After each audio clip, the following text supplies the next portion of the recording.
And he's done that. I haven't done it. He's done it. And New Hampshire is the place that can change history. It's all of you. Your primary. Not a caucus with just party insiders. No, your primary in your state, an open primary. For anybody who wants to come and identify themselves as a Republican that day can come and do it and vote in your primary and say, I want to have an impact on what my choice is going to be in November. I'm going to do it here. That's the way our democracy is supposed to work. And I think our founders thought that it would be in rooms like this that the people who wanted to be their leaders would come and make their case to the people who wanted to be led. Last thing I'll bring up, and then leave all the other topics for your questions, because I'm sure most of them will come up. Because we have a bunch of world leaders in the United States right now for United Nations Week, I think we have to talk about Ukraine. I went there about 5 weeks ago now. It was an incredible journey just to get there. It was an 8.5-hour flight from New York to Warsaw, Poland, a 4-hour car ride from Warsaw, Poland to Szpezzel, Poland, and then got on a train in Szpezzel, Poland for an 11-hour train trip from there to Kyiv. And when I got there, let me tell you what I saw. I saw and got to walk around in 3 cities, not just Kyiv, but also Mosin and Bucha. And in Mosin and Bucha, I got to talk to regular folks who were still there. And what I saw was an incredible resolve in their eyes that they had been through this before. They had been under the thumb of Moscow before, and they don't want to go back. And they are resolved to fight to keep their country. I was in Mosin and saw that when the Russians invaded, there was just a few Ukrainian soldiers there. They were wiped out quickly. It was the citizens of that city that dug trenches, grabbed arms from dead soldiers, and fought off the Russian army to keep them from advancing towards Kyiv, which is only about 25 miles away. Those people want to keep their country. I then went to Bucha, and I was walked around the city by the mayor of Bucha, who survived the invasion by the Russian army and then helped to fight it off.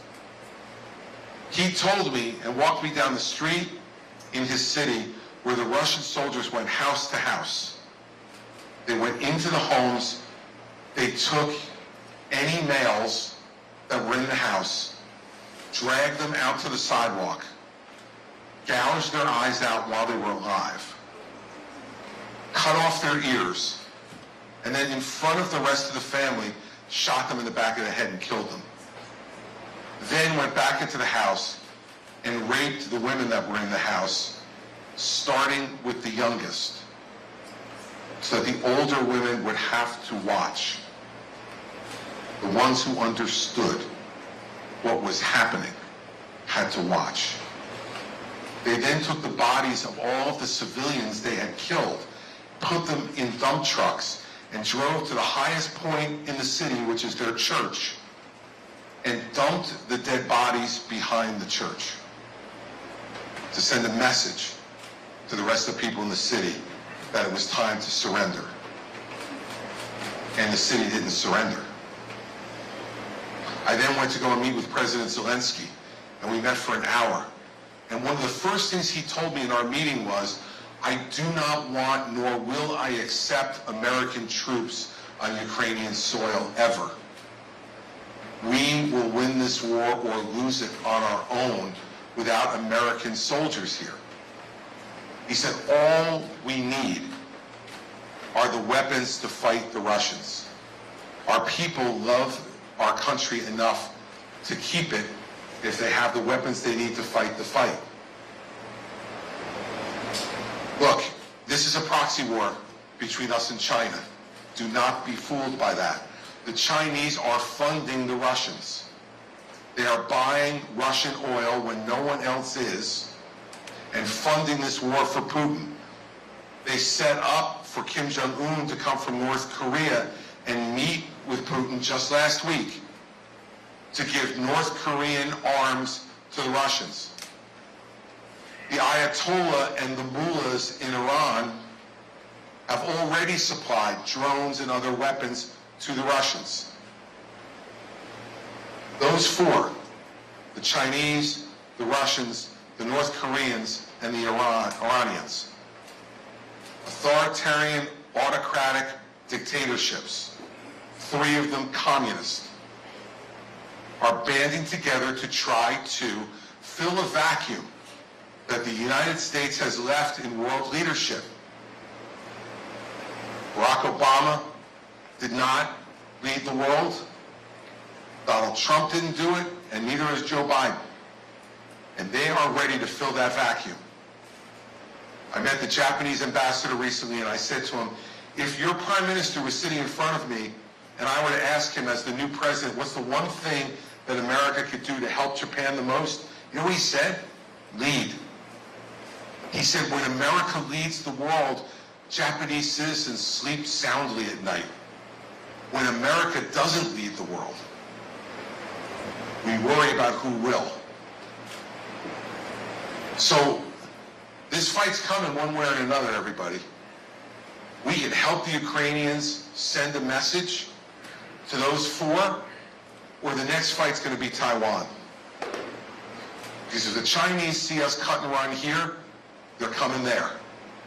And even if you don't care about the Taiwanese, and you don't care about their freedom and their liberty, and you don't care about the health or safety of their families, if you don't care about any of that, how about this?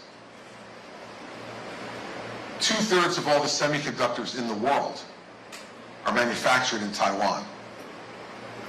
And everybody who walks around with a cell phone, who has thermostats in their house, who starts a car every day to go to work, semiconductors are in every one of the things that we do now.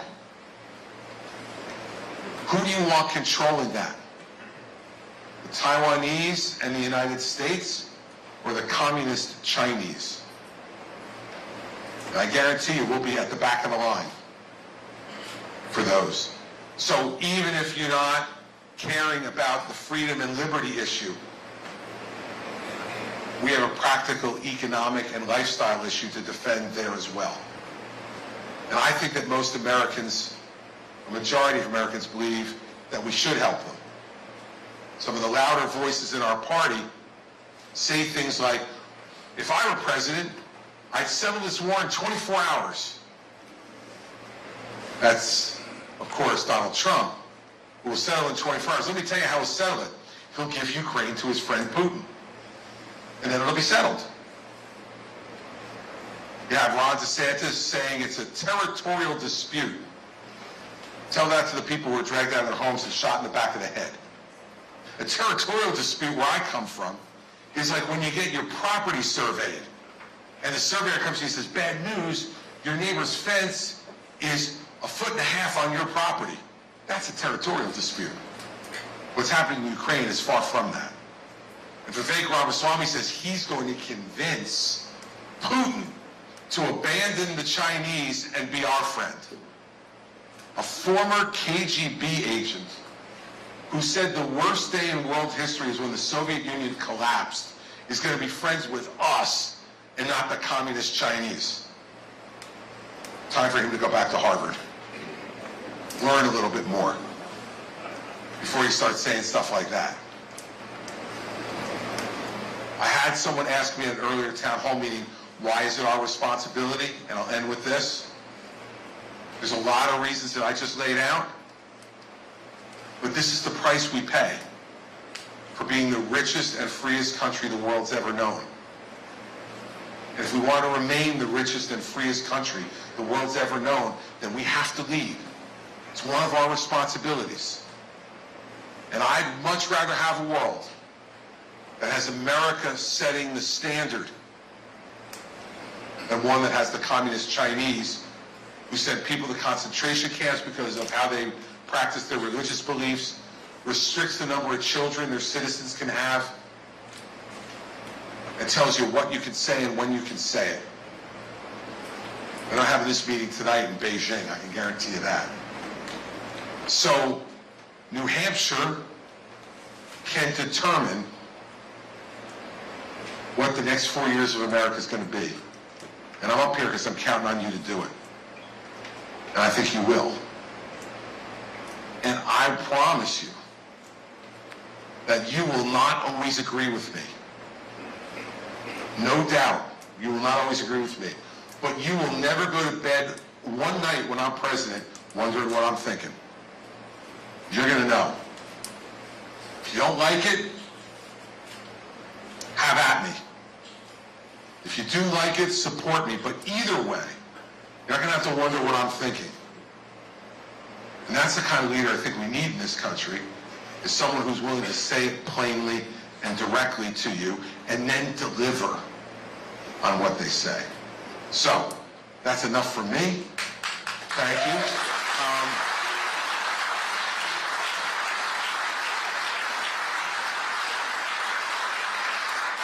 So we have some folks around with microphones.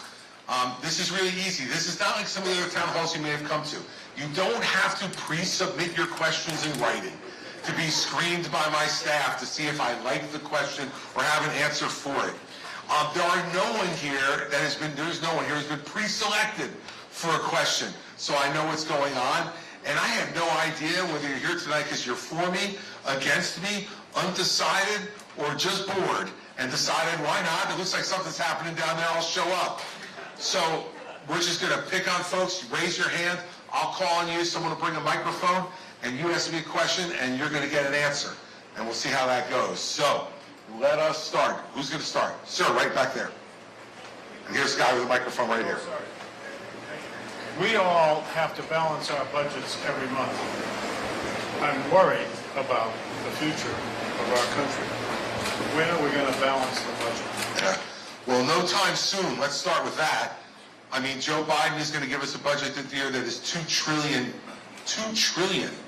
in deficit for the year. Donald Trump ran for president 8 years ago. I was on the stage when he said it. He said, I'm a businessman. I have to balance my budgets all the time. He said, I will balance the federal budget in 4 years. And in 4 years, he added $7 trillion to the national debt. The most debt ever added by a president in 4 years. So let's start with this.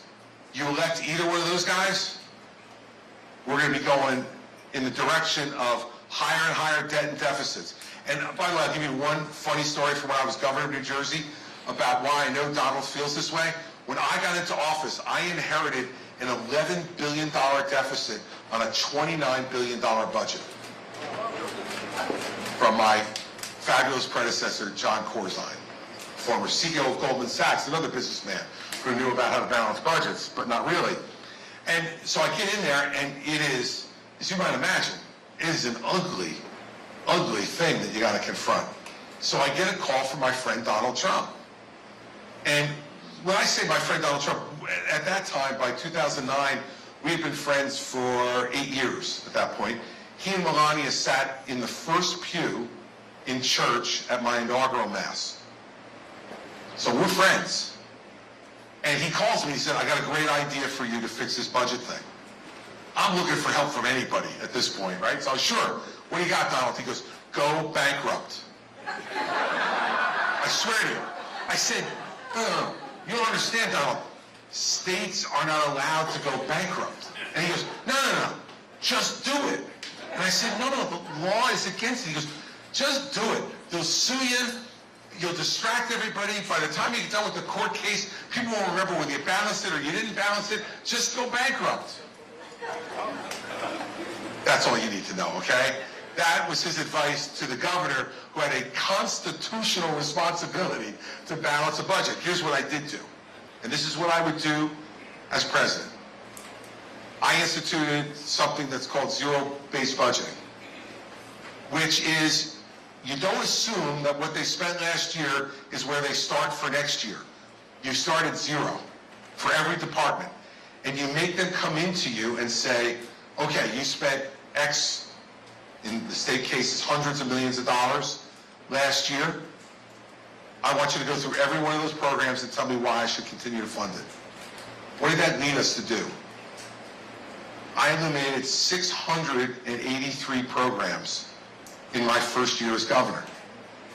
And I want to tell you the truth, though. It was not popular. Because every one of those programs had a constituency.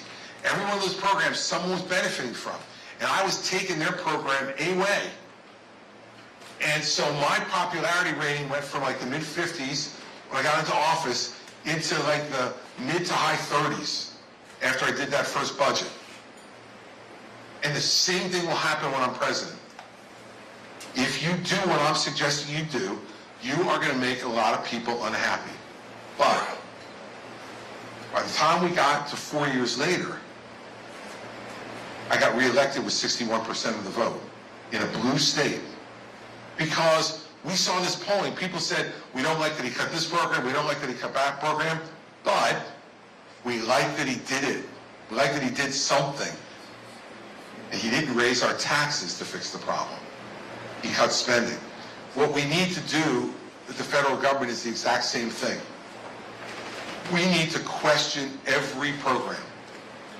And then say, look, if it's justified, okay. If it's not, goodbye. And I will take enormous heat for it. Congress, they pander like nobody you've ever seen in the world. But that's what we need to do to get the thing moving back in the right direction. I don't think I'll balance the budget in 4 years. Not from a $2 trillion debt to zero. Not going to happen. I would hope you could do it in 8. But you've got to get it moving in that direction. Because remember this, with the interest rates where they are now, we had cheap money for a long time. But with interest rates where they are now, by the time I'm president, we will probably be paying $1 trillion a year in debt service. $1 trillion a year, not on anything but servicing the debt. It's not sustainable. You're right to be worried. And we have to have an honest conversation about it. And we haven't had one. And you haven't heard anybody around New Hampshire talking about this, specifically about how they do it, other than me. And the reason is because they're afraid it'll be unpopular. My mother taught me something a long time ago. She said to me, Chris, if you have a choice between being loved and being respected, take respected. Because if you're respected, they may eventually love you. But if they love you and they don't respect you, they're going to leave you pretty quick. And so that's the way I would approach it. It's a really important question. We start at 0 and work our way up, and hopefully then work our way back down from a $2 trillion deficit this year to a balanced budget in 8. If we can do that, that will have been the biggest achievement I could have achieved as president, not even knowing what else I'll do, and give our grandchildren, forget our children are already in bad shape, give our grandchildren a chance to be able to have America be a place they can afford to live and have a career that they can feel good about. That's what we need to get to. So thanks for your question. Other questions? Yes, ma'am, right here. Here comes the microphone right here. I appreciate your sympathy for Taiwan. I have Taiwanese students myself. I appreciate them. But would you have us recognize Taiwan? Because as you all know, the PRC considers Taiwan part of their country, and we're recognizing only one China. I don't think we have to recognize Taiwan, and I don't think Taiwan is demanding that we do. I think Taiwan, for the moment, and quite frankly now for nearly 50 years, has been willing to accept the fact that we are not recognizing them formally, and they don't have formal independence, but if you've been there, you know that they operate really autonomously. And so I don't think we need to do it. Let's not pick a fight we don't need to have. But on the other hand, let's not invite one either. And by walking away from Ukraine, in my view, we are going to invite the fight in Taiwan. Because President Xi is an ambitious guy. And remember, this is the guy that Donald Trump told us we could completely trust when it came to COVID. He was going to control it in China, keep it there, and we had nothing to worry about. He also said he's brilliant and out of central casting. I don't know exactly what that last one means, but for a guy who used to be on a TV show, I think we know what he meant. We don't have to recognize Taiwan. I'm not advocating for that. What I am saying is we've got to make sure that we send a clear signal to the PRC, which is hands off. Because if they go and do it, we're going to be compelled to go. We're not going to have a choice. And anybody who stands up here and tells you differently is not telling you the truth. Because as a practical matter, we can't allow the Chinese to control 2/3 of all the semiconductors in the world. We can't. So maybe it was different 20 or 30 years ago. And maybe policy should have been different 20 or 30 years ago that didn't let the Taiwanese become that dominant in the semiconductor market. But it is the reality of today. So no, I'm not an advocate for recognizing Taiwan and for changing that policy with China. But I am well aware, as are many of you in this room, that if we give the Chinese an opening, they're going to take it. Remember, over the last 10 years, the Chinese army has grown faster in a 10-year period, Chinese military has grown faster in that 10-year period than any country has ever grown in 10 years in the world history. They are not doing that for show.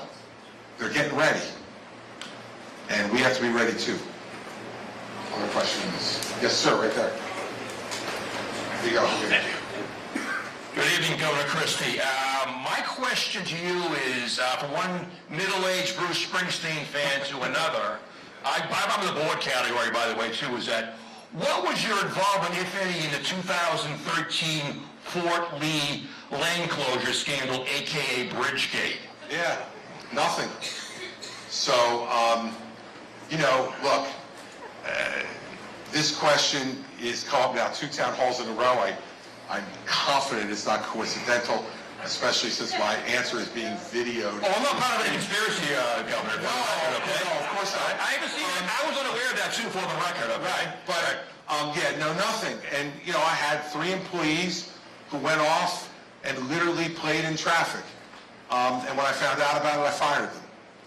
And there was extensive investigations afterwards by a Democratic legislature, by a Democratic United States attorney, and by the Attorney General's office, all of which found the same thing, that I had nothing to do with it. But here's what it means, though. I'm still accountable. Because I had 60,000 people work for me when I was governor, and 3 of them were those people. And so, even though I didn't do it, I have to be held accountable for it. And so, I've been accountable for it. I'll always answer questions about it. But in the end, the most important thing for you to know is, when I found out that someone was doing something wrong on my watch, I did what responsible leaders do. I fired them, I took accountability for it, and then I moved on. And but the one thing I did learn from all of it is that personnel is policy, everybody. And the people who work for you help define you, whether you directly picked them or you just inherited them. So I have no regrets about my conduct. I have a lot of regrets about theirs. But in the end, they got what was coming to them.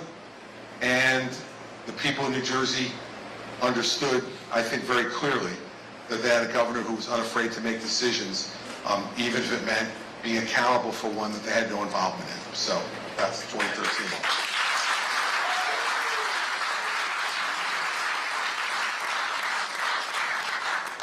Yes, sir, right there. I'm not sure how to speak it, but I'm trying to find about the economy, gasoline is going through the roof. And every single time we go through this 10 to 15-year cycle, the economy going up and down. I'm a little closer to you. Up and down, it always revolves around basically the cost of energy, i.e. gasoline, heating oil, et cetera, et cetera. And I'm trying to find out is how this government never got involved. It's not you, but in general, how you solve this issue. Motiva in Texas, it was the biggest refinery in this country. And they operate at 95% capacity. They don't want to produce anymore because they're at the top of their profit margin. And don't get me wrong, it's a capitalist country. But where do you get into now, out of the middle of nowhere, I can't pronounce it, Aramco, it's A-R-M. Yeah, it's a Saudi company. Saudi company. They outright buy this whole corporation right off. Why would the United States government allow the Saudi government to buy the biggest oil refinery in this country and dictate how much they're going to produce, the cost that's going to go up? They turn the spigot off in Saudi Arabia, and they drive the energy costs right up through the door. And this was done in 2018, signed off by the governor of Texas and Donald Trump. Yeah. I don't understand why people are not in an uproar over it. Well, they should be. And let me suggest to you a few things. You know, our relationship with Saudi Arabia has always been a complicated one. We have to try to make it as good as we can make it. We have a lot of differences, obviously. They're not a democracy. Their kingdom and the royal family there runs what's going on. I would have never approved that if I were president. And the fact is that it makes you wonder, right? Like, we're having all this conversation now, and I'll get back to energy in a second. That's a bigger issue. But I know what you're getting at also. It makes you wonder. We watch Hunter Biden now, you know, who obviously, I mean, I think it's obvious to everybody, traded on his family name to make money. Like, why else is like a Ukrainian company hiring Hunter Biden? I mean, no particularly special skills, it seems there, but his last name was Biden. And I think we're going to find out more and more about that over time. That's not going to reflect well on Hunter Biden and may not reflect well on the president. But you got to control your own family. How about we start with that?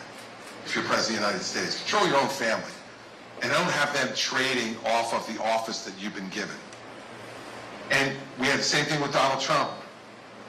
Now, 6 months after he leaves office, his daughter and his son-in-law, Ivanka and Jared Kushner, get $2 billion from the Saudis in their investment fund. $2 billion. And that money sits in that investment fund for 2 years and is invested in nothing. All it's used for is to pay management fees to Jared Kushner. Managing what? What does he do every month? Call the bank and say, hey, is the money still there? Yes, it is. Okay, good. Here's my management fee. Didn't invest it in anything. We have to stop this banana republic stuff where families are getting rich off of a relative service as President of the United States. And you have to wonder whether that purchase had anything to do with the way they get treated 6 months after they leave office. That's why I'll make it really clear. There'll be nobody in my family who goes into any business that they weren't in before I became president. So that they can't go into some new business and trade on the fact that I'm elected and they can trade that influence. It's wrong. It's just wrong. Now, on the energy issue, this is why Joe Biden's been so bad for this country by restricting the amount of oil and gas that we can produce. We're producing 1 million barrels less a day in North Dakota since Joe Biden was president than we did when Trump was president. And what it does is, it gives the Saudis and others in the Middle East and the Venezuelans and the Russians the ability to leverage the price of oil around the world because the United States is not producing nearly as much as they used to. We need to produce that oil, make ourselves energy self-sufficient, and export our oil and natural gas to our friends in Europe so they don't have to buy it from the Middle East or to Russia. That'll make us a more profitable country and also give us more control over our own destiny, which is part of what you're talking about. And that destiny is, how much do you pay at the pump to fill up your car? How much do you pay when you buy home heating oil? How much do you pay when you buy natural gas? All of that can be determined not exclusively, but largely inside this country. If we're energy self-sufficient, we don't have to buy it from other people.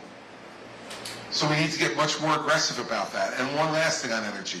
We need to do more nuclear energy. You know, in my state, we're the most densely populated state in America.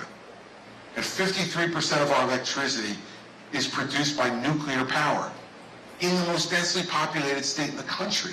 If we can operate it safely, and we have for nearly 50 years now in New Jersey, you can do it anywhere. And it is clean, reliable energy to help the grid have the energy, the electricity you need.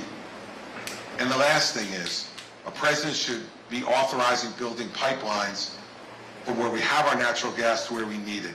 It's absurd that I'm going to be coming 8 years later back to New Hampshire with the natural gas revolution we've had in this country, and you all are going to still have to be buying home heating oil because they won't permit pipelines to come in here. I know Governor Sununu has fought hard to get this done, but he got stopped by the governors in New York. The president has to step in and say, there's a national security interest in getting this done, to be having reliable sources of affordable energy in every part of our country, and not let a governor who's playing to the environmental left be able to stop folks in New Hampshire and Vermont and Massachusetts from having affordable energy that is abundant in this country. So we got a lot of work to do on that. But I think it's the good news, as opposed to some of the problems we'll talk about tonight, this is fixable pretty quick because we have the resources here to do it. Just need a president who's not going to, you know, bow to this, you know, green agenda on the left that, you know, has ruled the Biden administration and led him to make a lot of bad decisions. And by the way, then he also ticked off the Saudis at the same time, right? So you're producing less, and then you're giving them even more leverage, and then you poke them in the eye on top of it. So what do you think is going to happen? $4 and $5 gasoline is what happened, and we're all paying the price for it. So that's what I would do. Other questions for folks? Yes, sir. Here, take that. Thank you, Governor. The question I have is, with the difficulty in reaching across the aisle and everything so polarized, how important is the issue that either one of the leading candidates instantly become lame ducks the minute their terms start? Well, I would hope not. You know, the leading candidates now, as you say, will become lame ducks immediately. People can ignore them. And look, they each probably would be ignored for different reasons. On the Biden side, I think he'd be ignored because he doesn't have the energy anymore to do what you need to do to bring people across the aisle and work together. It takes a lot of hard work and a lot of time. For Donald Trump, when he says, I am your retribution, doesn't sound to me like he's going to be inviting, like, you know, Chuck Schumer and, you know, into the Oval Office to talk about what they can do in the next term. So both of them are not going to be uniters of this country. I had this experience in New Jersey. And remember, I'm in one of the bluest states in the country. Now, there'll be some argument about whether it's us or New York or Illinois or California. But let me make the pitch for why New Jersey is the bluest. We haven't elected a Republican to the United States Senate since 1972. It is the longest streak for any state in the country, including those others, not to elect a Republican to the U.S. Senate. It is a wildly blue state. And when I got elected in 2009, I had a Democratic legislature. 10-vote margin in the Senate, 16-vote margin in the lower house. So I had to make a decision, a fundamental decision when I got in there. Was I going to try to work with the other side, or was I just going to, like, yell and scream and make headlines? And so what I did during the transition was I got in the car and drove over 2 hours to where the Senate President's office was. Now, let me tell you, the Senate President of New Jersey is a guy named Steve Sweeney, who is the president of the Iron Workers Union. Another shy and retiring fella like me from New Jersey, right? So I drive down there unannounced to see the Senate President. I go to his office, and I walk in, and his secretary looks like she's going to pass out. Like, what are you doing here? I had no appointment. And she said, Governor-elect, what are you doing here? I said, I want to see the Senate President. And she said, well, you don't have an appointment. I said, I think he'll see me. Is he here? And she said, he is, let me go see if he's available. So she goes and walks back there, and then I figured out why she was being so standoffish about it. He came out, he had just gotten back from the gym. So he was in sweatpants and a t-shirt and sneakers. He's like, Governor, I didn't expect you. And I said, well, I was in the neighborhood, so I decided to stop by. He goes, bullshit, your neighborhood is 2 hours away. And I said, I came here to talk to you. Can we go in your conference room alone? And he said, yeah. I said, look, Steve, we have a fundamental decision to make here. I said, are we going to fight with each other for the next 8 years? And he said, 4 years. I said, 8 years. I said, or are we going to put touchdowns in the end zone? I said, I want to tell you, I want to put touchdowns in the end zone. I said, but I know I need you to do it. So what do you want to do? And he looked at me and he said, I need you to make me one promise. And I said, okay, what's that? And he goes, that you'll always tell me the truth. The first time you lie to me, it's over. And I said, all right, I'll tell you the truth. He stood up, put his hand out, and said, all right, let's try to do this. And for the next 8 years, we didn't always get along. And I remember one Sunday morning going down to the bottom of the driveway to get the newspaper, and the front page of the Sunday paper, in the biggest paper in New Jersey, said, Sweeney, I want to punch Christie in the head.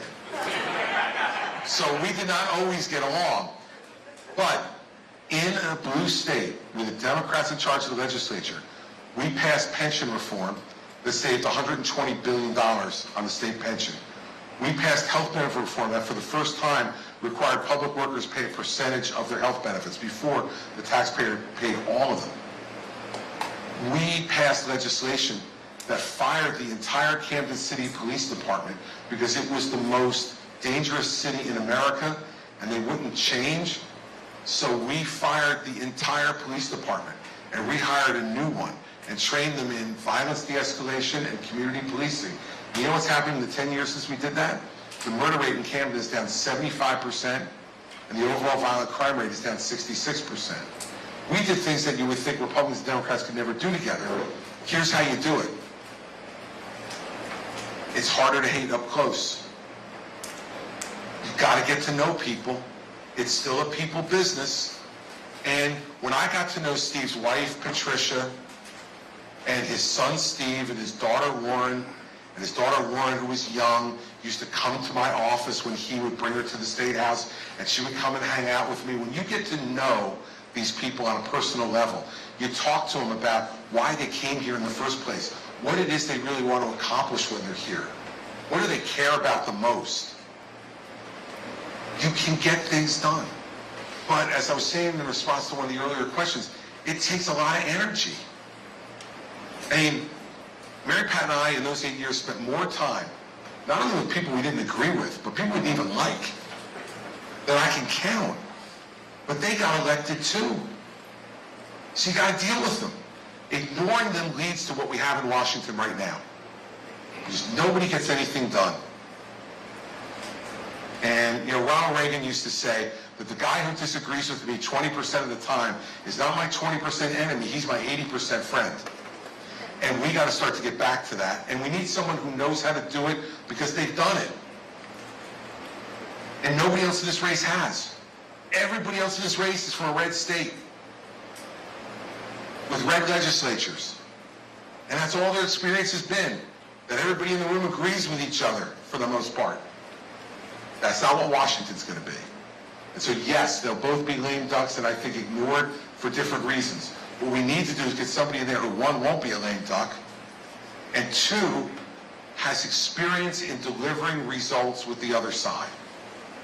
And my job as president will be to use the bully pulpit to argue, to convince you that you should support what I want to do.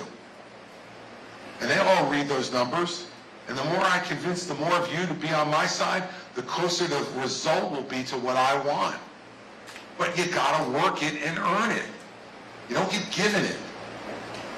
But in the end, when you produce results, that's what government is supposed to be. And right now, it's not that. Not by a long shot. And why, if we believe that? And I haven't found a Republican, an independent, or a Democrat in this state who says, yeah, everything's great. Government's doing a great job down there in D.C. Don't change a thing. Everybody's angry about something about it. Well, if you are, why the hell would you send the same people back? Why would you send Trump or Biden back? You're going to get the same result, which is anger and division and no results. So it's a really important question, and one that I think I'm uniquely prepared to take on, because if I dealt with the president of the Iron Workers Union in New Jersey, I'm ready for Chuck Schumer. I'll be ready for him. Yes, sir, in the back. He's coming over, so, because the cameras want to hear you too. So kind of along the same line, this is going to be a question you probably don't want to hear, but Okay. I hosted you at my business 8 years ago here in New Hampshire. You and Mary Pat worked as hard as John McCain, as Bill Clinton. You worked the state as hard as anybody's ever worked, and it didn't work out. Yep. My concern, and I think a lot of concerns in here, because I don't see a lot of red hats, is he's going to win the nomination. Sleepy Joe's going to win the other nomination. Is that really what we're left with? Would you be willing, if it's you, your buddy Larry Hogan, Joe Manchin, Bobby Kennedy, whoever it might be, third party, would you be willing to do it? No. No, and here's why. Here's why. Governor, honestly, so you would say you would pick Donald Trump or Joe Biden over third party? No, I'm just saying I don't want to be the third party candidate. Okay, but would you support somebody that was a legitimate candidate to go against those two? It depended on who it was, but my point to you is that I don't think there's anybody, and listen, I love Larry Hogan. Larry was a great governor of Maryland, and I supported him in 2014 as chairman of the Governors Association when no one thought he could win. And I went down there and we spent a couple $1 million in the last 10 days on Larry Hogan to get him over the finish line, and he was a great governor. And Joe Manchin, on the other side of the aisle, was my mentor governor when I became governor in 2009. The NGA, the National Governors Association, would assign you a mentor, usually from the other party. And mine was Joe Manchin. He was the governor of West Virginia at the time. And so I love Joe. I think he's a great guy. But I don't think an independent can win. And the reason I don't think an independent wins is because they never have. And Ross Perot, who spent more money than anyone ever has, remember Ross Perot ran 30-minute TV commercials. Remember those? 30 minutes he would buy the network and like talk about the deficit. He was talking about it back then. He ran as aggressive an independent campaign as anybody has ever run in this country. He didn't win one state. He got 19% nationally. The only independent candidate since the 1900s, since Teddy Roosevelt, who has won any states was George Wallace. And he won the South because he said segregation now, segregation forever. I don't think we want to go back to that, right? So I think it's a fool's errand. I don't think we can win. And this is what I say to the No Labels folks. They're created to defeat Donald Trump. Let's not put any kind of, flowers on it. They have started to defeat Donald Trump. I say to them all the time, be careful. Because you're not shooting with a rifle in politics, you're shooting with a shotgun. And you don't know who you're going to hit. And you might just wind up electing Donald Trump. And that's not what they want. So I don't think the country is ready for nor wants a third party. And I wouldn't do it because I want to be president. And if I lose in the primary, I lose. And what I learned 8 years ago was you go home and you feel lousy for a while, but the sun comes up in the morning and you find other ways to try to contribute to your country. But I'm not going to go out there, because let me tell you what it would look like also, if I did it. It would look like I was just being a spoiled sport, bad loser. That I competed in this primary, didn't win, and they said, well, the hell with it, I'm going to run as a Republican and bring my entire party down with me. It's not who I am, it's not the way I'm built. It is not that I am happy with those choices, and that's why I'm here, to make sure that that isn't our choice. But Do me a favor? Yeah, Win. damn right.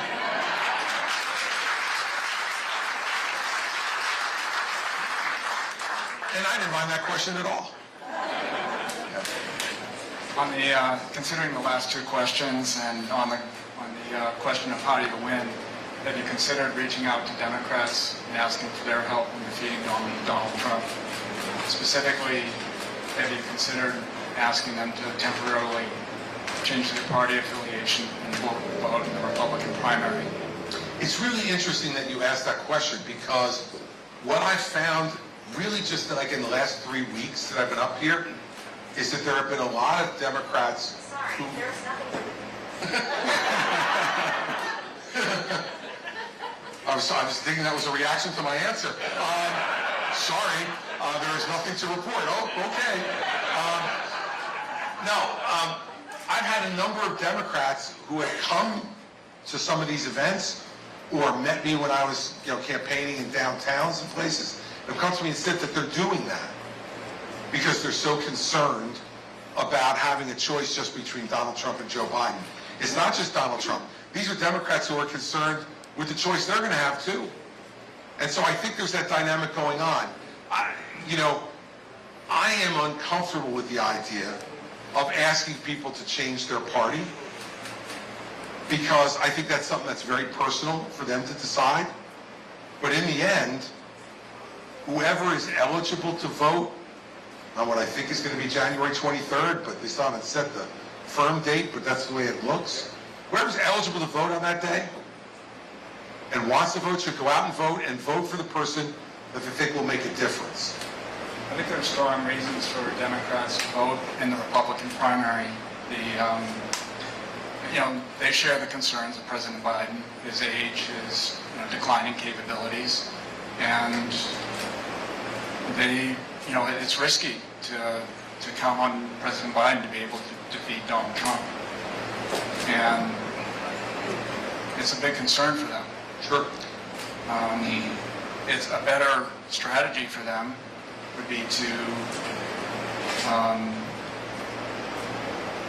basically do the political equivalent of a full court press and take him on in the Republican primary.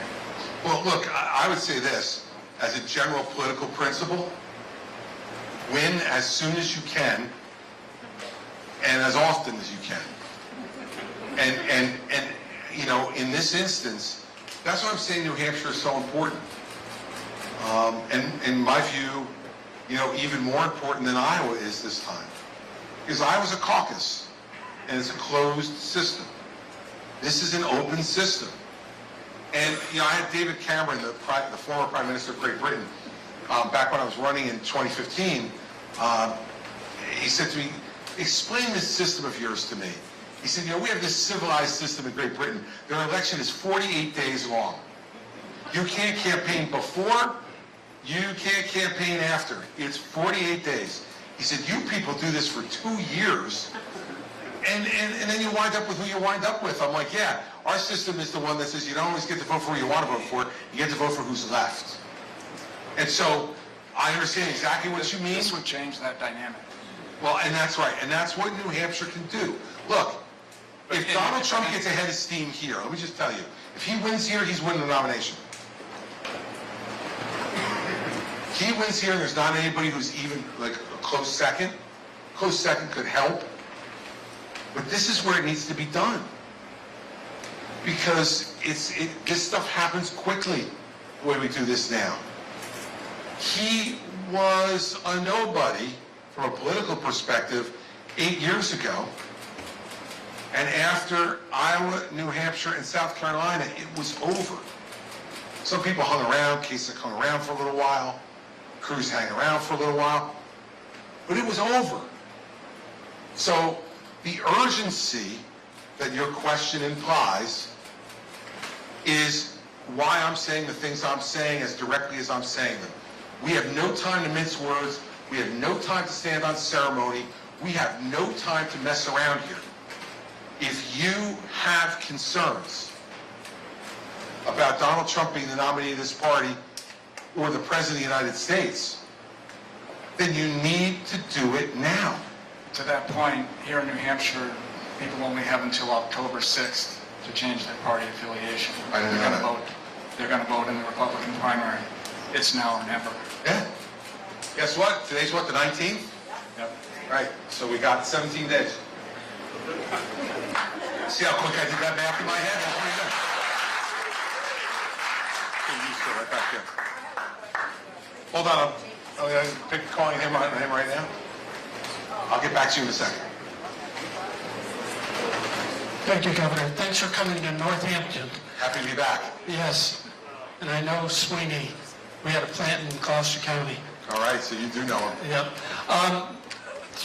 One question, but three very related topics. Can you speak about education, parental rights, and biological males competing in women's sports? Okay. So let's start backwards. Biological males should not compete in women's sports. That's why they're called women's sports. And as the father of two daughters, both of whom played sports, we fought hard for Title IX in this country so that women could have equal access to be on the playing field and compete and get all the great lessons that come from that competition. The winning, the losing, the striving, all the things that help you later in your life. I don't want that taken away from women, and it's unfair. Look, there are definable, provable, genetic differences between the physical capabilities of men and women. And if you don't believe me, listen to probably the greatest female tennis player of all time, Serena Williams, who said a few months ago, the 150th rated man in the men's tennis circuit could beat me in straight sets. And this is a woman who's won 23 Grand Slams as a tennis player on the women's side. It's just the way it is. Parental rights and education, I'll answer together. On the parental rights issue, I really believe that there's no one better situated to make difficult decisions about their children's future than their mother and father. And we have too many governors in this country right now who believe that they should be able to decide for parents. And this is particularly on the transgender issue. Now look, fortunately for me and Mary Pat, our children are now grown and age of majority, but when they were below the age of majority, we never had to deal with that issue. I don't know how I would have dealt with it. I really don't. It's got to be an extraordinarily difficult issue for a mother or father to deal with. But I'll tell you this, the mother and the father are better situated to give advice and make that decision than some governor sitting in the state capitol. I have no problem with parents making those decisions. I might not agree with the decision the parent makes, but it's their child. And when did we as Republicans decide that government was a better decider of what happened in a family than the mother and father? To me, that's what we used to accuse Democrats of. Now all of a sudden we got Ron DeSantis deciding these things. Who the hell is he to be deciding for any mother or father in the state of Florida what they do if their child comes to them and says, I have questions about my gender? The parents should make that call. And I think on that issue, I don't envy one of those parents for having to deal with that issue, but they're the ones that deal with it. Them and their physicians and their child, and not a government that gets in between a mother and father and their child. And look, there are not all perfect parents out there. We know that. So because when I say to someone, says, well, some parents are wholly irresponsible. Well, guess what? We don't have a license to become a parent in this country. Some people become parents who are not going to be responsible parents. But we can't make laws for the exception. And I think for the most part in this country, parents love their children more than anybody else ever will. They care and understand about their children more than anybody else will. And they are in the best position when they are children to make those decisions for them, not the government. Now, in education, they're tied together because you look at the most recent statistics, and we should be alarmed as a country. 39% of 8th graders do not read at grade level. 39% of 8th graders don't read at grade level. 25% of 8th graders do not do math at grade level. And we spend $400 billion a year on K-12 education in this country. And those are the results we're getting. If you spent that kind of money in a business you ran and got those results, all of the people who are responsible for those results would be in grave trouble. Yet, because we have an educational system in this country that is dominated by the teachers union, they take the position that they will defend the worst of their members rather than improve education for the children they're supposed to serve. And this is not just rhetoric, everybody. When I was governor of New Jersey, the city of Newark, where we spent, by the way, $35,000 per pupil, $35,000 per pupil in the city of Newark in public money for K-12 education. They had, when I became governor, over 100 teachers in the Newark School District who never went into a classroom because the school district determined they were so bad that it would be injurious to have them in, but because of the union's influence, they couldn't fire them. So they put them in what they called, not me, they called it the rubber room. And they would send them there to watch TV, read newspapers, and read books, and paid them a full-time salary to do nothing because the union wouldn't permit them to fire them. And the union stood up for that and forced that result. We needed a revolution in education in this country, K-12. A revolution, which ties back to parents' rights. I think every parent, we take this $400 billion that we spend between local, state, and federal money, about $80 billion of it is federal, $320 billion is state and local money, and we should give that money to parents. And say to those parents, we're putting it into an educational account like you have it in a retirement account.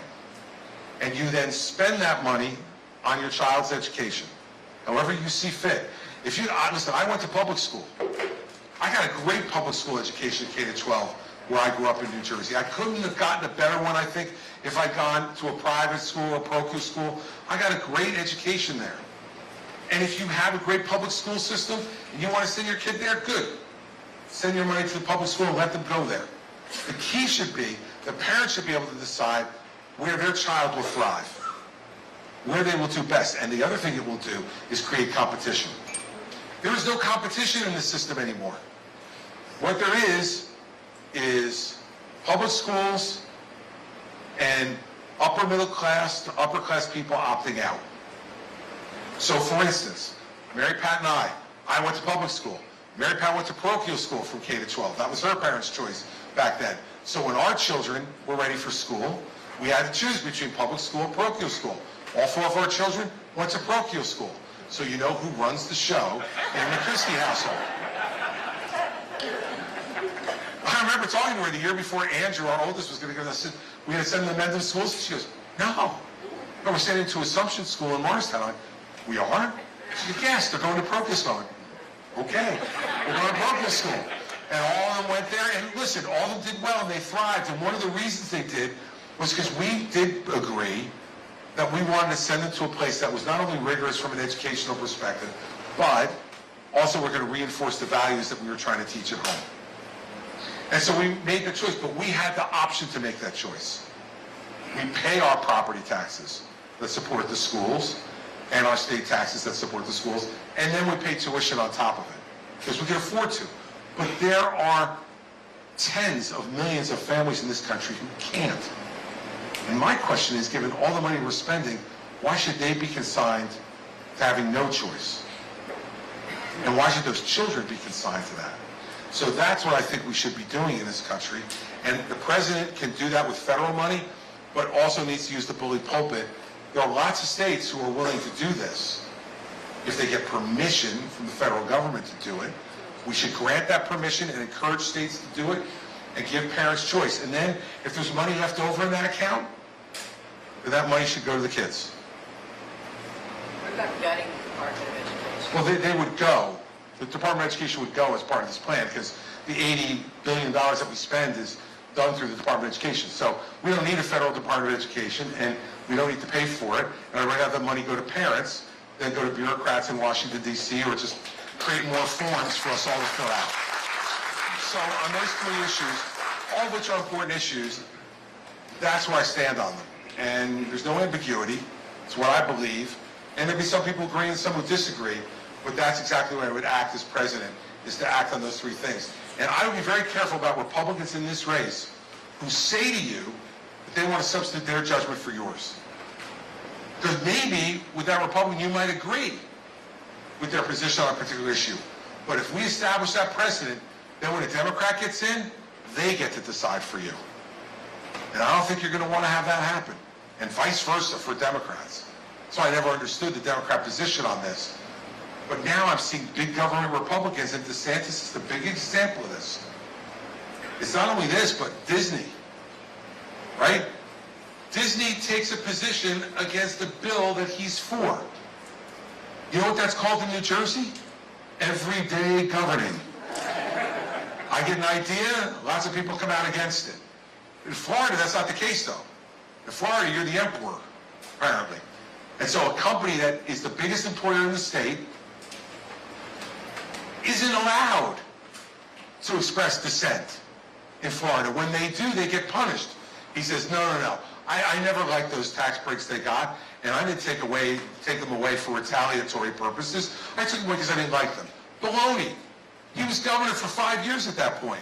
He didn't know that the biggest employer in the state was getting tax breaks? Let me just tell you something. Having done it, you know everybody's getting tax breaks. You know all of them.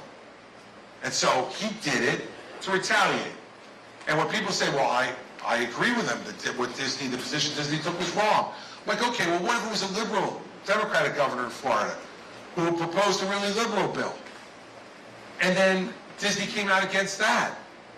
Would you want them punished? And they said, well, no, I wouldn't want to punish them. I'm like, Like, we got to be consistent here. Beware of big government Republicans. They are no better than big government Democrats just because we agree with them. I want government out of our lives as much as possible. And you can't just say it's okay for them to be in our lives when I agree with them, but not okay when I don't. That kind of logic fails, and what it leads to is government being involved in everything, and that's not what I want. I want to go to you next. My question is the border. I grew up in Houston, Texas, and outside of Houston, I saw on Fox News this morning that the cartels are building a city. It's about probably 20 to 30 miles outside of Houston, right outside the Woodlands. That's one question, because they're making it easy for illegals to buy property. And the other one is the coyotes busting through the ranchers' fences. One of our rancher friends just sent us a picture of a brand new electric fence being mowed down by the coyotes. What can you do about the border? Look, on day one, the first executive order I would sign would be to send the National Guard to the border to partner with Customs and Border Patrol to stop the cartels. Because we had 110,000 Americans die last year of drug overdoses. 110,000 Americans died last year of drug overdoses. Drug overdoses are now the largest killer of men 18 to 34 in this country. Let's think about that. And there's a bunch of reasons for that. But reason one is we've got to get the border under control. We have to use the National Guard to do it. I am not someone who will send the United States Army there to invade Mexico. It sounds really cool, you know, but I don't think we want to be invading Mexico. There are lots of things we can do. We can use our intelligence agencies to be able to get intel on what's going on the other side of the border and to make specific strikes against criminals in Mexico who are bringing these drugs and people over the border. But I don't think we should have some full, as Governor DeSantis has said, full-scale invasion of Mexico. He doesn't want to go to Ukraine, but he's happy to invade Mexico. Interesting things they learn in Tallahassee. Secondly, We need to fix the immigration system. And no one's been willing to do it. I think we need to go to a merit-based immigration system. What will you bring to the country? And if you have skills and abilities that we need, you go to the front of the line. Let's have a merit-based system. We have 6 million vacant jobs in this country right now. There's not an unemployment problem in this country right now. We have 6 million open jobs. We need people to fill those jobs. Now, those are jobs that Americans either can't do or don't want to do. Well, let's get a merit-based system to bring people in here to work and do those jobs. And maybe if there were competition for those jobs, then maybe some Americans would go, oh, I'm going to take those jobs. But we need to have a merit-based system. We need to fix that system. And no one's been willing to do it. You know why? Because it's politically unpopular. Everyone says they want the immigration system fixed, but then everybody wants the immigration fixed only the way they want it. So Democrats want everybody to come across the border, and once they come across the border, they want to give them a driver's license and a voter card. Immediately. Right? Well, we're not going to agree to that. But we want a merit-based system and a very secure border, and they're unwilling to agree to that. So what are we going to do? We've got to find ways to bring and force change. Ronald Reagan did it 40 years ago. He forced change on immigration. And not every part of his bill I agreed with. But I wouldn't, because it was forcing change and forcing both sides to agree to something. And so we need to do that, because if we don't change the system, it's so dysfunctional. Why would anybody wait in line? Let's just fly to Mexico and go across the border. We're setting up incentives, and Joe Biden did this more than anybody by saying, when he was running 3 years ago, we're going to open the border if I'm elected. Well, they were listening. And the other people that deserve some blame here in this are the mayors and the governors who said they were sanctuary cities and states. Well, they said that stuff when no one was coming over. So it was easy. Complain to the grandstand, right? Go, oh yeah, we're sanctuary, we won't punish these people. We won't look at whether they're illegal or not. We won't do any of that. Now you got the mayor of New York City saying, oh, for God's sake, make it stop. And I know Mayor Adams. I said to him, you should have never said you were a sanctuary city in the first place. Guess what? Words matter. And when you say it, they believe you, and they come. And right now, in New York City, you just added 18,000 new students to New York City public schools in September. 18,000 at one time. Almost all of them immigrants who came here illegally and came to the sanctuary city in New York City. Right, I mean, there's a whole host of problems to that, including where do you put everybody? You know, so it is a huge problem that we have to fix the underlying system. So first, secure the border and try to interdict as much of these drugs as you can by using both the National Guard and Customs and Border Patrol. Customs and Border Patrol can't do it by themselves. You need to have National Guard, in my opinion, with them.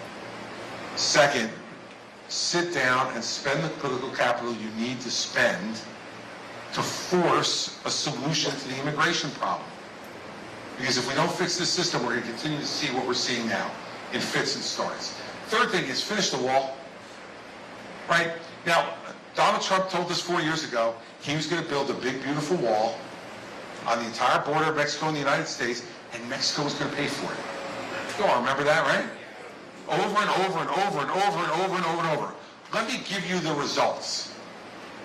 In 4 years, he built 52 miles of new wall. 52 miles. If he continues at that pace and got reelected, he'd only need another 110 years as president to finish the wall. And we have not seen our first peso yet from Mexico. Not one. And we're not going to see one. It was a lie. He lies. And I'm telling you, because I know him, it's not that he's wrong. He lies. He knew he couldn't do it in 4 years when he said it, and he knew Mexico wasn't going to pay for it. But he thought he might be able to convince enough people if he said it enough times. And believe me, he has said this to me any number of times. He said to me, Chris, just remember this. Say something enough times and it becomes true. The election's stolen. Say it enough times, it becomes true. The Mexicans are going to pay for the wall. Say it enough times, it becomes true. Except now he's not just a candidate. He's been president, and we saw that he didn't build the wall. So we need to finish it. I don't know how long it's going to take to finish it. He only built 52 new miles. Got a long way to go, but we need to finish it too. That's another thing that will help to secure that border even more, make it more difficult for people to make their way over illegally. So those are the three things I would do. And remember this, it's easy to say, yeah, I'll build the wall in 4 years. I hope to. But, you know, he was a builder. Remember, that was the other piece of this. Well, I'm a builder. No one knows how to build like I do. I'm the greatest builder in the world. 52 miles in 4 years. 13 miles a year. See, I did that math in my head too. I'm pretty good at this. Let me see. Let me go in the back. That's right there. No, not the sunglasses on the head, the guy in front of you. I'll get to you. I was going to ask, what do you think is your potential path to victory if these things go best case? Like, what's your path so everyone can believe in it and follow that? Sure. And the other question is, do you think Donald Trump has a good heart? Because he was talking about a civil war on Tucker, and he didn't resist that thought. He was almost encouraging it. So, No, that's my question. I'm tempted to answer the second part first, but I'll restrain myself and give you my path to victory first. Look, the path to victory starts here. And let me tell you something. Remember 2008. John McCain was dead in the water. He had fired his entire campaign staff. He had nobody left working for him except for 2 people who drove him around New Hampshire in a Suburban. Mitt Romney was the neighboring governor, personally wealthy, spending a ton of money.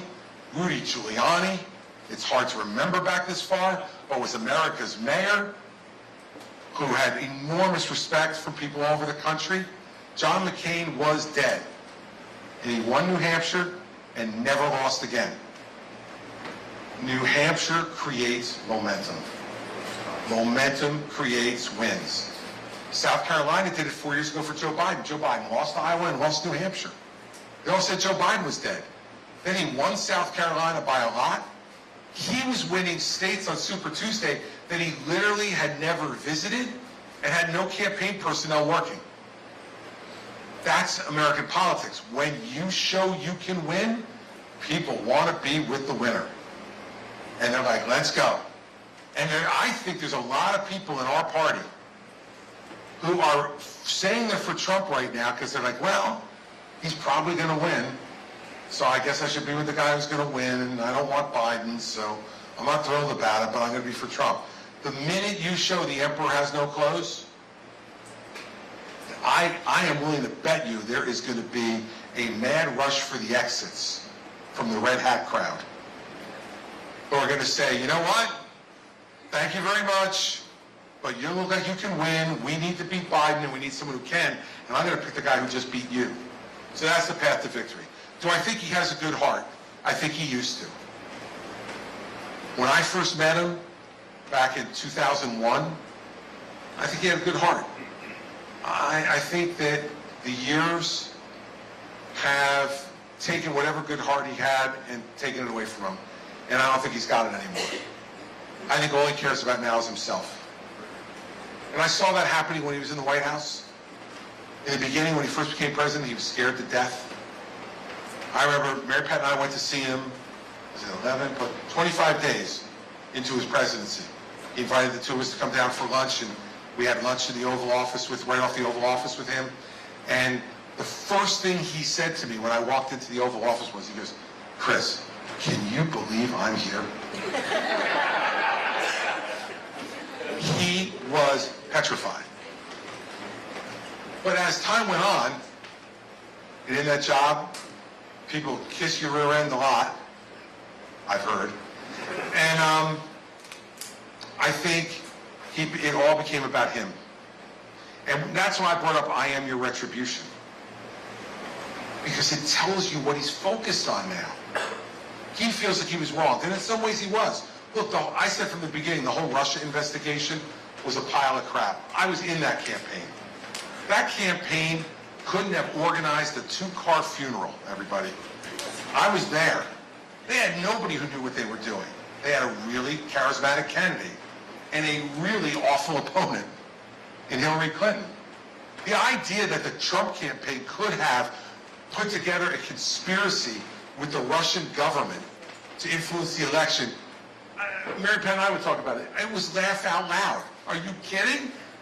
They couldn't conspire with each other, let alone conspire with Vladimir Putin. And I think that affected him. That 2 years of pounding embittered him. And instead of rising above it,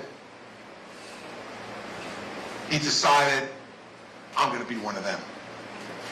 And he said it the other night. He said, if I become president and there's somebody who opposes me, I'm going to tell my attorney general to indict them. Like, is that really where we want to go, everybody? And if you think that that's what Joe Biden has done to him, if you believe that, and you're offended by it and opposed to it, as you should be, why the hell would you let him do it? He's telling you he's going to do it. He's lost his way. Power corrupted him and made him an angry, bitter man. And all you need to do is listen to him. Don't take my word for it. Just listen. Listen to his interview from Sunday. He's an angry, bitter man. And I would argue to you that we don't need an angry, bitter man as President of the United States.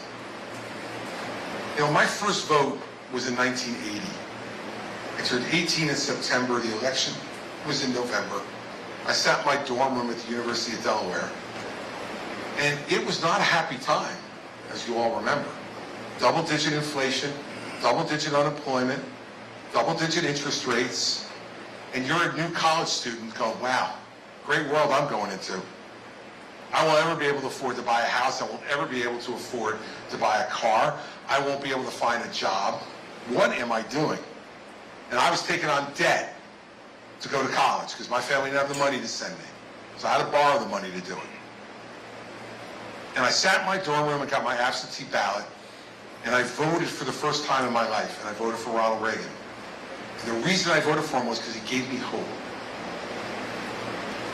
He made me believe, despite all the bad stuff that was happening around me, that he had a plan and the character to execute that plan to make the country a better place. And he did. I don't think we need people who are in it for themselves, seeking retribution. I think we need people who believe in America and its people. I do. And that's the other part of the path to victory, is I've won and I've lost. Winning is much better. Much, much better. But losing didn't make me stop coming up here 8 years later. But I felt like my country, when I looked at this race, Mary Pat and I said, no one's going to take him on. No one is going to take him on. They're all going to cuddle up next to him. And if you need any further proof of this, just remember the debate from 3 weeks ago. The question we got to ask is, would you support a convicted felon for President of the United States? And 6 of those people raised their hand. DeSantis late. He looked at what everybody else did. It was like the kid who used to copy off your paper in class, right? He's like, and the multiple choice answer. He's got B, he's got B. Okay, B. So he looked one way, people raise their hand, another way, okay, I'll put my hand up, right? So I don't know if he's convicted on that answer, but he raised his hand. I refused to raise my hand, and I got booed for it. Let me tell you. To be President of the United States, the only 2 things the Constitution requires is to be 35 years old and be a natural-born citizen of the United States. I'm sure if Ben Franklin, Thomas Jefferson, John Adams, and George Washington thought that anybody would ever have the audacity, as a convicted criminal, to run for President of the United States, they would have also put in there and not been convicted of a federal crime. But they never thought anybody would have the gall to actually offer themselves for the presidency after being convicted of a federal crime. One of the few criticisms of the founders. We can change that. And I am proud of the fact that I didn't raise my hand, and I will never raise my hand to say that someone who has been convicted by a jury of their peers in the fairest justice system that exists in the world, not perfect, but the fairest justice system that exists in the world, should be President of the United States? No chance. And I suggest you should judge all those other people by that standard too.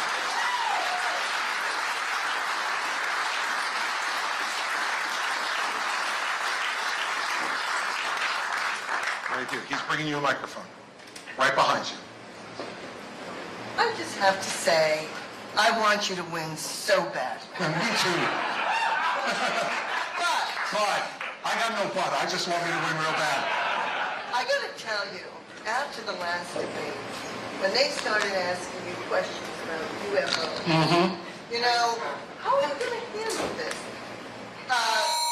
Trump is not going to be at the next debate. You Nope. heard that today. He's going to speak to the union workers of the In Detroit, yeah. Yeah.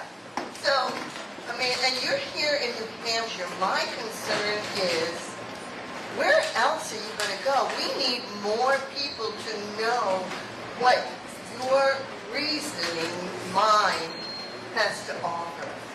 Well, thank you for that. Well, you are. I watch George Stephanopoulos every Sunday, and you are the only one that has a reasonable mind. Thank you. But I'm worried. All right, I'm worried too. But here's what we have to do. I've been to South Carolina, and I'll continue to go to South Carolina. Those are two of the first three states. Look, you've got to do well in the first few states, or you're going to be out of the race. It's just the way it is. The money will dry up. There won't be any momentum. Someone else will have the momentum. And just being completely honest, that's what you have to do. So you don't see anybody really in a lot of other states other than Iowa, New Hampshire, and South Carolina, because that's where the game is. Now, you'll go to other states to raise money, which you have to do. So this week I'll be in Colorado and I'll be in Arizona on my way to California for the debate next Wednesday. But you're going to see me here in South Carolina. Those are the places I'm going to be. Because if I don't do well in these places, I'm not going to win. So you got to focus on, there's only so many hours in the day, and you got to focus on where you can do it. And I would also say to you that I believe that making your case here also resonates nationally. Because you see me on TV all the time, whether it's on Fox or CNN or some of the networks, CBS and ABC. You continue to make your case nationally over media mostly. Podcasts, like this is a whole new thing since 8 years ago. There were really not a lot of podcasts 8 years ago. Now, I did a podcast the other day called the All In Podcast. It was 2 hours. And I can tell you 25 million people listened. 25 million. So the whole media landscape is different. So where I will spend my personal time is here in South Carolina. But when you do a podcast like that and 25 million people listen, they're from everywhere across this country who are listening. And so every time we get a new cycle, there's new ways to communicate. We're adjusting to that. And I think having some success at it. And for all of you, it's like, you got to believe to make it happen. And if you believe, then we got to go out and make it happen. You got to talk to your friends and your neighbors and get more people to come to things like this so they can see for themselves if they're not convinced, and tell them, these national polls are crazy. We don't have a national primary. If we had a national primary, I'd be worried. But we don't. And the last poll that mattered up here was at 14% in New Hampshire, and in second place. As Wayne said off the top, the last Rasmussen national poll, I was tied for second nationally with DeSantis. But, in the end, the whole race will change in Iowa. Some people will do well, some people will do less well and drop out. Then New Hampshire, some people will do well, others less well, and they'll drop out. So what you want to be, for me, in New Hampshire is first or second. If you're first or second in New Hampshire, you get yourself a ticket to South Carolina. And then you want to do well there. And then it's probably going to be down to just 2 or 3 candidates by that point. And then it's a ball game. And then you start running all over the country like crazy. But right now, here, Iowa, South Carolina are the 3 most important places in the country. And this is where you got to spend your personal time. But I'll be doing a lot of other stuff on TV, and we'll continue to do that this Sunday. I'll be on Fox News Sunday, on Sunday this week. And we've got a couple other TV appearances between now and the end of the week. I was on Fox today with Neil Cavuto at 4 o'clock before I came here. Yesterday I was on CNN with Caitlin Collins. So, you know, you continue to go to those places and you reach a lot of people that way too. So, I live every day in fear, right? About what more could I be doing? What more should I be doing? But what I also know is when I put my head on the pillow at night, I'm usually pretty tired, and it means that I've done a lot. So just keep doing what you can do, and you do what you can do. If you believe that I'm the right person to be president of the United States, you got to go out and talk to your friends and your neighbors too, because in this state, that can make a difference. And we don't want to wake up on primary morning and think we could have done more. And you're right, I worked hard here 8 years ago, and it didn't work out. But Trump was a phenomenon 8 years ago, like nothing we've ever seen before. He's not that anymore. And I think you people can help me take him down in January, and that'll be a lot of fun to watch.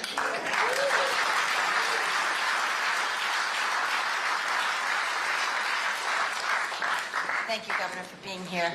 Thank you. I want to follow up on a question that a couple of people have already asked, but should you get the opportunity, and I sure hope you do, you talked about reaching over the aisle to the other party and reaching out. I'd like to know how you're going to reach within your own aisle to the people in this party that don't agree with anything you're telling us. They don't agree with what you're saying. You're going to have to contend with that and reaching out in the other aisle. Sure. How do you deal with that? Same way. I mean, look, this is a people business, and 2 things will happen inside your own party, okay? Some of them you're going to have to work extraordinarily hard, court them, spend time with them, listen to them, give them some things that they want to make sure that they do what they need to do. And by that I mean not like... Didn't work for McCarthy. Well, it hasn't worked yet, but he wasn't the president of the United States. You know, the Oval Office is the greatest home field advantage in the world. Believe me, I've been in there a lot of times. And when you walk in there, you get a little vertigo every time. You look around, you're like, oh my God, right? And the president of the United States is sitting behind that desk. And when he looks at you and says, I need you to do this for me, it's different than Kevin McCarthy, with all due respect to Kevin. Right? And secondly, a lot of these folks who say, I don't agree with you, I'll never be with you, the minute you show you can win, they're like, I was always with you. I've been in politics a long time, and I've seen it, where like, people were never with you, and all of a sudden they're like, you know, quietly, I was working for you. I mean, I had to say I was for Trump because, you know, but you ask people, behind the scenes, I was totally with you. Popularity follows power often, okay? And that's part of what will happen in your own party too. They say, okay, maybe he wasn't my choice, but he's better than Biden, and so I'm going to be with him. And I won't agree with him on everything, but he's better than the alternative.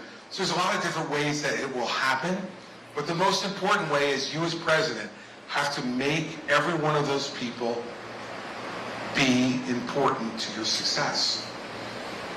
You have to admit there's some Republicans in Congress right now that are a little... Sure, and I may not get all of them. I don't need all of them. A little different. Yeah, I don't need all of them. I need 218 of them. There you go. Right? Yeah. I need 51 of them in the Senate. And let's start there. Okay. And look, and some of them will never be with me. That's okay. There were some Republicans in New Jersey who weren't with me, and lots of Democrats who weren't. But you go and you figure out the ones who are willing to be persuaded, and then you work on them hard.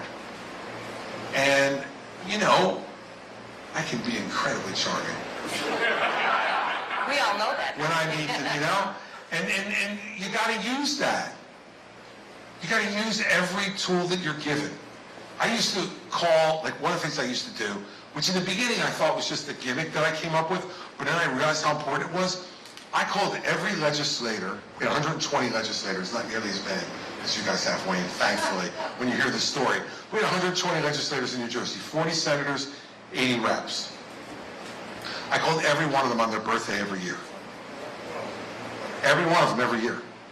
It's to the point where by the time we got to year 4 and year 5, if I didn't call them first, because usually I'd make the calls first thing in the morning while I'm in the car on the way to the State House.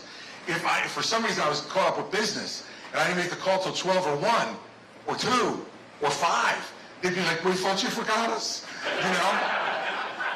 Governor, I thought you forgot my birthday. There was one legislator, a female Democrat, the same birthday as Mary Pat. And she said to me, one year, will you just say happy birthday to me before you say it to Mary Pat? And I'm like, impossible, I sleep with her. And I don't know what you're suggesting, but she's gonna go first. But I gotta tell you that little things like that really mattered. And then if they were, right, if they were in the State House that day on their birthday, I'd invite them into the governor's office. We'd sit down and have a conversation. You know, those are the things that develop relationships. And then relationships can lead to you getting a yes when you might have otherwise gotten a no. Not every time. You're not going to succeed every time. And if you hold yourself to that standard, then you won't ever do it, because then you're like, well, it didn't work with one person, so now the hell with it, I'm not doing it. My view on this is the way you have to govern. And I was talking to a group of people the other day who had worked for another Republican governor. I will restrain myself from saying which one it was, but not anybody who's in the race currently. And they were talking to me about how they used to try to counsel him to do stuff like that. And he was incredibly resistant to it.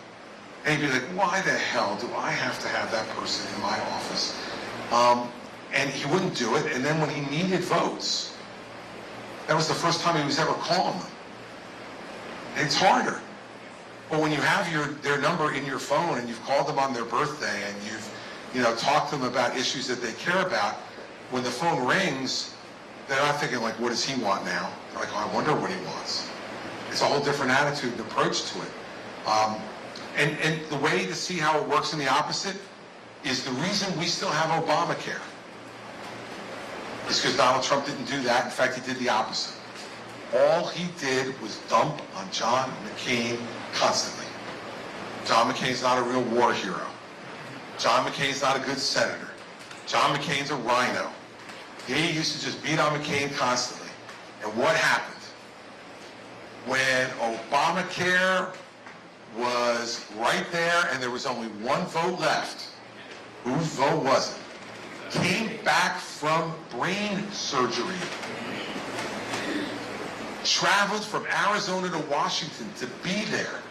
Now I remember Mary Pat and I were watching together that night, and she goes, well, it's going to get repealed because McCain ran against Obama. He said he was against Obamacare. I said, I know John McCain. No chance. No chance. He is not going to give Trump a victory on this because Trump has belittled him at every turn.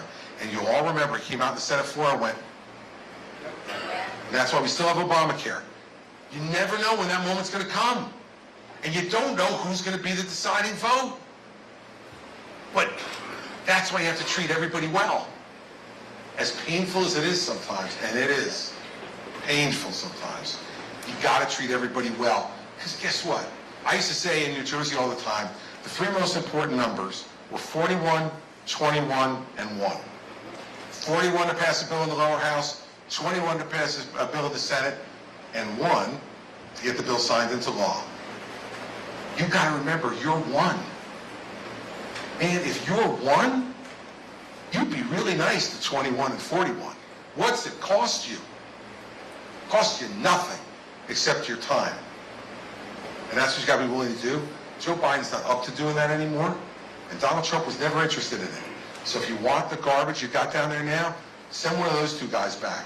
But if you want somebody who's going to work every day and every night to develop those relationships and make something happen, then you're looking at the guy who's done it and will be even more motivated to do it the next time.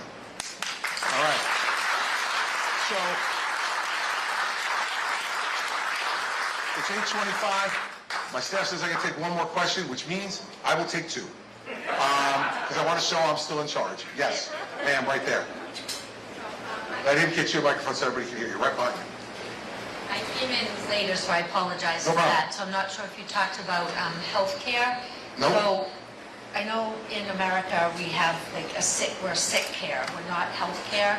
We have one of the worst healthcare systems in any of the countries anywhere, pretty much. What is your thoughts on healthcare now, how it is, prevention, how we should be getting prevention out there? I mean, most Americans were learning about nutrition from pharmaceutical companies on advertisements. So, and this is the field I'm in and very passionate about it. Yep. So where are you on that? Well, look, I think what you're talking about is generally called wellness care rather than sick care, right? Right. And look, we have to reevaluate the entire way we provide health care in this country. Because the way we do it makes it much more expensive. Because if you don't confront your health until you're sick, then the entire healthcare system is playing catch up to try to save you. So you're already on the edge of the cliff. And they bring the whole army at you, and that's what we're great at in America. We're really good when you're sick at bringing the whole army at you to try to save you and pull you off the cliff. But it becomes enormously expensive to do that. And so we've had a backwards approach to this, and I agree with you. We don't invest anything or very little on the front end, and we are willing to invest anything on the back end. Now, the good part of the back end is that shows the kind of heart that Americans have. Americans really do believe that every life is precious, and that saving someone's life, improving their quality of life, is worth whatever you need to spend to do it. Because Americans, unlike people in a lot of other countries, really personalize this. So I don't want to lose that spirit. But how about we get fewer and fewer people to that edge? And the way to do that is to increase the number of both physicians and nurses that we have in this country who are providing the regular type of general practitioner care that helps you have a wellness program. What we're encouraging in our country, and have been for decades now, is specialization, right? So most doctors, we make it financially and from a prestige perspective, better to be an oncologist, a cardiologist, a neurologist, any of the specialties. We encourage that more and we reward it more financially. And so we get fewer and fewer people, both in nursing care and in physician care, that want to do the front end stuff because they're not recognized as doing great things kind of from a spiritual perspective, and they're not being compensated anywhere near the same way, for the most part, that others are. So we need to reverse that system. And what we need to do is to start to invest in giving incentives to nurses and physicians, first to get more of them, because we have a horrible nursing shortage in this country, less of a physician shortage, a bit of one, but where we really have a horrible shortage is nursing. And you saw this during COVID, right? The people who were nurses and were willing to go to work during COVID were getting paid exorbitant amounts of money, crazy money. Hospitals bidding against each other to get them. I remember dealing with hospitals in New Jersey during COVID, because I was working for a number of them, were talking to me about the fact that a nurse would commit to like 2 weeks at a time at their hospital. Pay me X for 2 weeks, and then I'll see what my offers are 2 weeks from now. Great capitalist system for them, but it wouldn't be possible to do that if in fact we had the number of nurses we needed. So I think we need to incentivize, I'd say, with scholarship money and grant money, to say, we'll pay for more of your medical education, whether it be physician or nursing, if you commit to spend 10 years in a general practice. And if you do that, then if they want to move to something else later, that's fine. You'll have more of a pipeline building up behind them. But we need to incentivize it, because otherwise people are not going to do it. You know, and there's some good-hearted people who do it now for less money and less attention.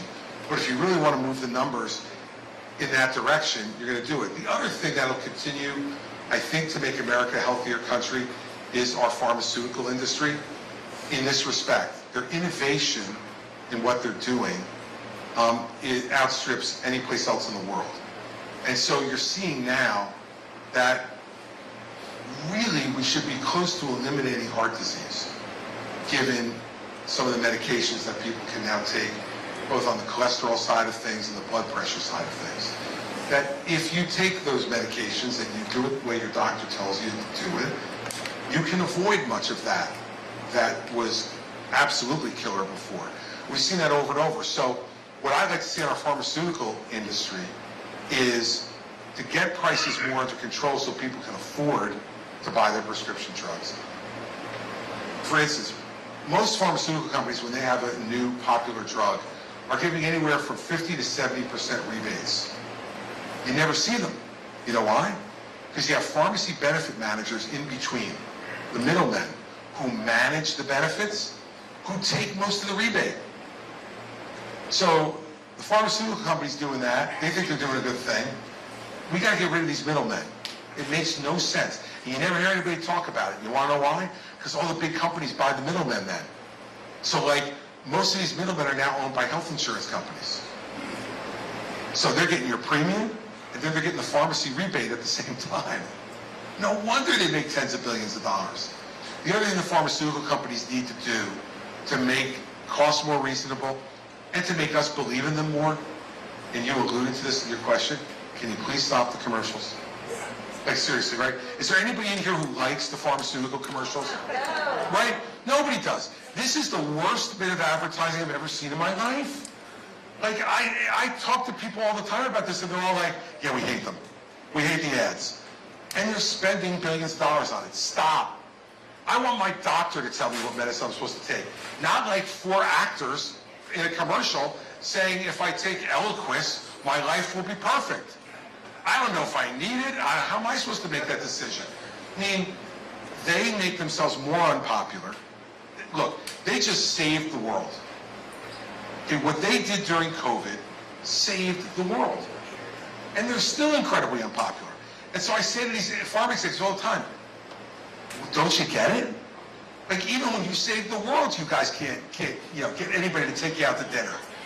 That should be a sign, you know? They develop a vaccine in record time that lowers the death rate. And people still are like, hate the pharma companies. I think a large part of it is the advertising that they do, which makes people believe, rightfully so, that they've got money to burn. And if they've got money to burn, that means they're charging me too much. And that's not right. So I think we have to work on all of those things. But I think to get at the wellness piece, you need more people talking about it. And to have physicians you can go to, not just when you get sick, but that you're encouraged to go on a regular basis so that you can get ahead of these things. And getting ahead of them is much better than trying to catch up with them. Less expensive, less traumatic, and more successful. And we need to change our mindset on that. And the way to do that is to get the people we rely on, which are our doctors and nurses, are the people we rely on to give us this advice. Most of us are not educated in this stuff. Pardon me? Health coaches. Yeah, I mean, look, and we've done that in New Jersey, both in terms of wellness, and we also did it in terms of addiction, where we have addiction coaches. We paid for them to be in every emergency room. So when somebody overdoses, the first person they see when we reverse them is an addiction coach who is in recovery. And can look at them and say, I was where you were, on a gurney, in a hospital, had my life saved. Let me tell you how you can go and get treatment so that you can be standing where I am and not laying where you are. Those are the kind of things we need to do to turn our health system around. We did 2 of them in New Jersey, and they were incredibly successful. We saw a 25% reduction in overdoses because of the addiction coaches. And because it makes a difference. You hear it from someone who's never had the problem, it's less credible. You hear it from someone who's been there, then you have a better chance that you bring that person around. So thanks for bringing that up. It's really good. All right, sir, I'll go to you as our last question. Yes, sir. Hurry, I'm on the clock. Thank you, Governor. You're welcome. first thing that you said, I think is true about New Hampshire and us. So next time you're driving through Dover Point, Kim and I will welcome you into our house. You can come in, you can go in and out 3 times. And we're done. Good, excellent. We're done. Yeah, go Thank and you. play with the dogs, come back in. Perfect. My question is this. This is my second time, our second time at a town hall, learning a lot about you. Also listening to a lot of your Republican colleagues, but now competitors. Yep. The theme that I'm turning to, apart from policy, is a house divided cannot stand. And I think if we were to anchor to anything, that's the core theme. So that's kind of an aha moment for me so far in this campaign, very early on. Have you had an aha moment as you've been traveling around the country and listening to us? Is there something that you've learned from us? Because we've learned a lot about you.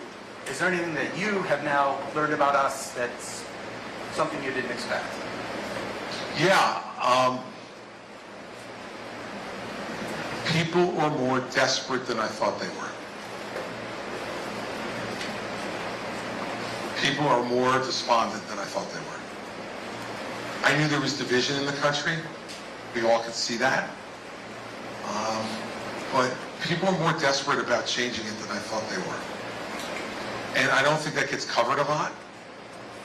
I think what the media typically likes to cover is the 2 extremes and the fight between the 2 extremes. And the people in the middle, which is the majority of this country, who are desperate to have it change and know that we're in trouble, but feel helpless to change it. And that feeling, to me, this time, much more than 8 years ago, is palpable. 8 years ago, what I felt was that people were unhappy with the way Barack Obama had conducted himself. They saw him as too laid back, too professorial, too much of a, too cool for school kind of attitude. And they wanted a president who was going to go in there and kind of battle for them. And I felt that very clearly. And I think it was one of the things that helped propel Donald Trump as quickly as he did, because, I thought I was coming to the race as the tough guy from the Northeast, and it turns out, I was just a little bit too sane, as it turned out. This time it's different. This time people have now had 4 years of Donald Trump and nearly 3 years of Joe Biden, and they're like, oh God, can't we do better? And that, to me, has been much more palpable than it was 8 years ago. 8 years ago, they were tired of Obama. But they looked at Hillary and thought, she's not going to be any better. So let's give this guy a try. I can't tell you how many people back when I was campaigning for him in 2016, and I'd say to them, so you're for Donald, why? They go, well, why not? How bad could it be? Let's give him a try.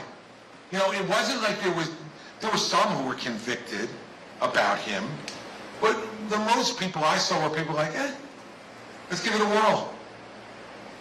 People now seem much more desperate to me. Like, we got to get this one right. And I think that that's what I've noticed the most. Now, I don't know how that manifests itself. That's the end of the book, right? We don't know that yet. And unlike a book, we can't skip ahead and cheat. We got to live it and experience it. But I do feel that from people, even people who are for Trump or Biden. I had a woman come up to me in a restaurant in Manchester when I was here last week, and she probably looked to me to be in her 80s. And she came up to the side of my table. I was eating lunch with 3 other of my staff, and she said, "Can I tell you something?" And I said, "Sure." And she leaned over to whisper in my ear. She said, "I don't like Trump, but I don't know what to do." So I pulled back and I said, "Why are you whispering?" I think there's a lot of that, where people are like, I don't like it, but I don't want to say it out loud because I'm not sure how I'm going to be accepted, because we've become such a group of folks who don't tolerate dissent from our opinion. We only watch the news shows we want to watch. We only listen and go to parties where people agree with us. If people disagree, they don't just disagree and then say, pass the salt at a dinner party. They get up and leave. And so people are scared of that atmosphere. And so I think it's led to the kind of the desperation that I'm talking about. And the whispering. We need to stop whispering. And this lead up to this election is the time to stop whispering. And if you had asked me a year ago if I was going to get in this race, I would have told you no. We had run for president. It's hard. And we had done it and felt like other people should get a chance. But as I watched everybody whispering, even the candidates, they don't want, like, they'll tell you. I'm sure some of you have had this experience if you've gotten up close with a candidate and spoken to him or her. And you go, well, what do you think about Trump? Like, he's not good. Not good. Not good, but shh, the C-SPAN camera is here. I can't say it out loud, right? I mean, we got to stop that. It's time to do it. And it's time to make a choice. And I'll live with whatever choice people make. I did 8 years ago, and I'll do it now. I hope it's me, but if it's not like I'm moving to Canada. I'm an American. I love this country. I'll continue to try to do things that help it, but I intend to win. When we made the decision to get into this thing, it wasn't to make a point. I'm done with that. I'm here to win. And you want to win, then we need to do it together.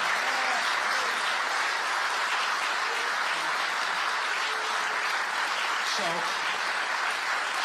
I kept you here for 2 hours, so I'm just going to end quickly with this. You need to know who you're voting for. You need to know who the person is and what they really believe. We've had carnival barkers talking to us for too long. And it's not just Donald. Biden was a carnival barker too 3 years ago. But he didn't look like one because he was against the greatest carnival barker in American political history. But he was too. Take the time to figure out who we are.